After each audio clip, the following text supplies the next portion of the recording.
Mantras of the Divine Mother. Date 26th November. Our Divine Mother says, we must see only through the Divine's eyes.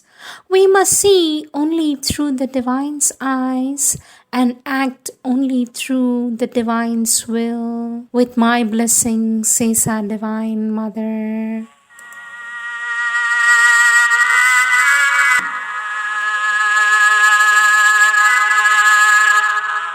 Words of our Divine Mother from the book The Mother, from the collective works of our Divine Mother, Volume 13, topic Physical Nearness to the Divine Mother. Our Divine Mother says, whether I see you or not makes no difference. To the help, it will be always there. Our Divine Mother says, you must remove two falsehoods from your mind. First, what you get from me has nothing to do with what the others have or have not. My relation with you depends on you alone. I give you according to your true need and capacity.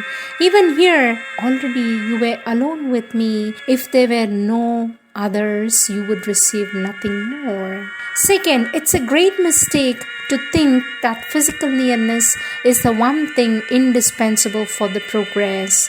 It will do nothing for you if you do not establish the inner contact, for without that you could remain from morning to night with me and yet you will never truly meet me. It is only by the inner opening and contact that you can realize my presence, says our Divine Mother. Question. Sweet Mother, the Mother's retirement has posed a question of great importance for us.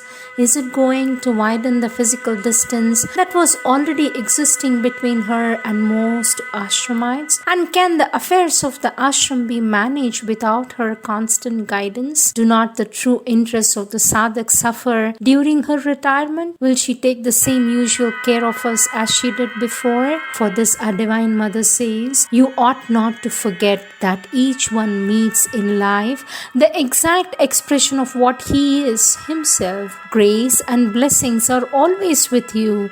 Not one day have I stopped taking the usual care of those who depend on my force.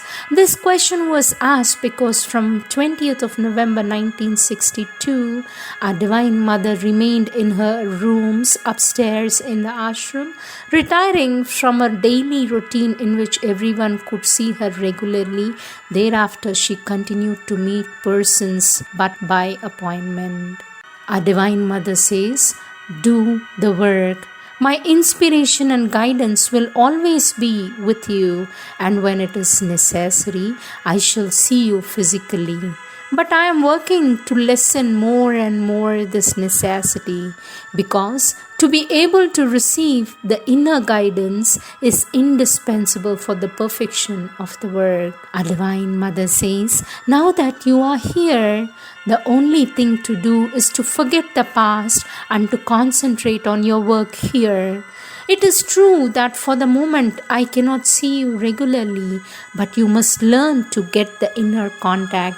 It is one of the chief reasons of my retirement, and then you will know that I am always with you to guide you and to help you, and that you can have no better conditions than here to do properly your sadhana. Our Divine Mother says, it would be more correct to say that certain thoughts, certain feelings and certain actions take people away from me or create a separation between someone and me in spite of all physical proximity. Question. Sweet Mother, we feel that we are separated from your presence, but this separation is only an illusion, isn't it, my sweet Mother? For this our Divine Mother says, there is no real separation. But if the consciousness takes a wrong attitude, it puts itself into a state in which it has the sensation or the feeling of separation. Next question, sweet Mother, is a physical contact with you indispensable? For this our Divine Mother says, no, this physical contact is not indispensable.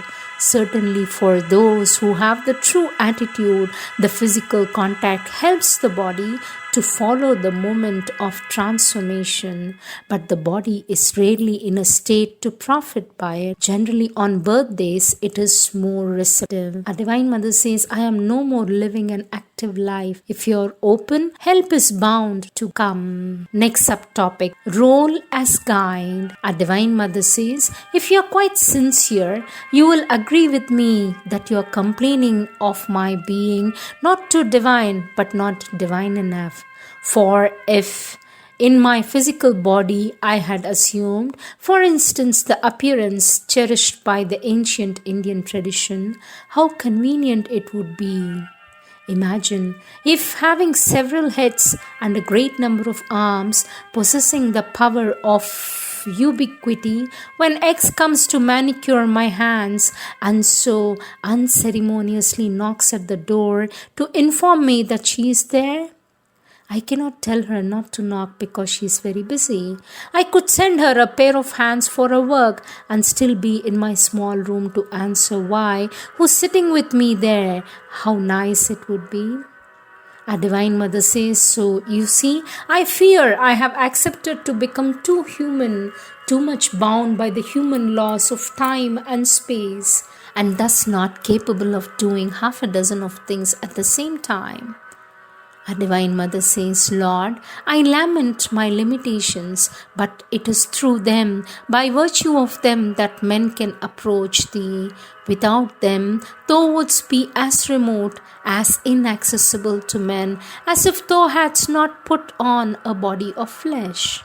This is why each progress they make represents a true liberation for me, a true liberation for me, for each step they take towards Thee gives me the right to cast away one of these limitations and to manifest Thee more and more truly and more perfectly.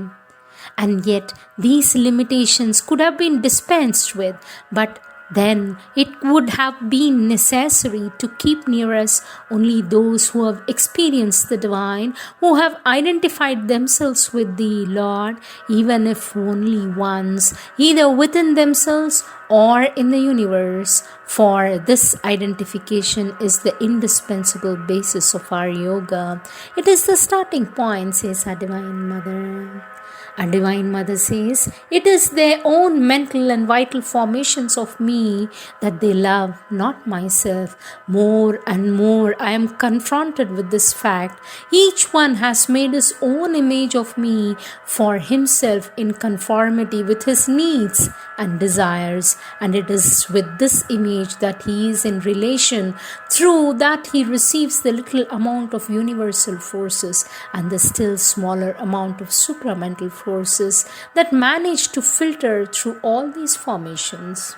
Our Divine Mother says, unfortunately, they cling to my physical presence. Otherwise, I could withdraw into my inner solitude and do my work quietly and freely from there. But this physical presence is a symbol for them, and that is why they cling to it. For in fact, they have very little real contact with what my body truly is, with tremendous accumulation of conscious energy that it represents. And now, higher force, that you are descending into me and penetrating more and more totally all the atoms of my body, the distance between myself and everything around seems to be increasing more and more and more. I feel myself floating in an atmosphere of radiant consciousness that is totally beyond their understanding. Our Divine Mother says, since I love only you, O Lord,